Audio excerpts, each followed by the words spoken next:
Jury is back in the Tex-McIver trial after a week-long break. Jurors today heard jailhouse phone calls from Tex-McIver and testimony from his former spokesperson. Caitlin Ross was in the courtroom today where the surgeon who fought to save Diane McIver testified. Caitlin, why did the prosecution choose to call him to the stand? It wasn't so much what he did inside surgery, it was afterwards when he notified Tex-McIver of Diane's death. That's what they really wanted to get to the bottom of. The surgeon did testify that while they were trying to save Diane's life, they worked vigorously for almost 2 hours. And this is really the first time we've heard about the extent of her injuries and how hard they had to work to try and keep her alive. They said after those 2 hours, when it became apparent they weren't going to be able to save her life, the surgeon immediately left the OR and tried to find Tex-McIver. He testified he thought it was strange that he wasn't in the family surgery waiting room. That's where he had anticipated finding him.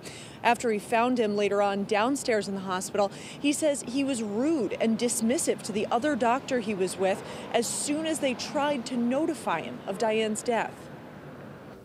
Basically, before the sentence was able to be finished, he said, "Don't tell me what to do, boy," which was not in a threatening way, but in an aggressive way, I would say. He said Tex then interrupted him in the middle of the death notification to tell him that he used to call families in the military to tell them little Johnny didn't survive.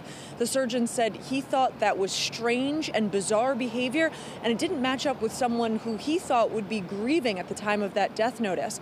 The prosecution then went on to have the former spokesperson for Tex-McIver testify. That took up most of the rest of the day. The prosecution then told the judge they think they may be wrapped up by late tomorrow. That means the defense could take the ball and run with it by Wednesday morning, and it's possible the jury could go out on this by the end of next week. So this has been a very long trial, but we are starting to see signs that it's moving forward at a very quick pace now. All right, interesting. Caitlin Ross reporting. Thank you, Caitlin.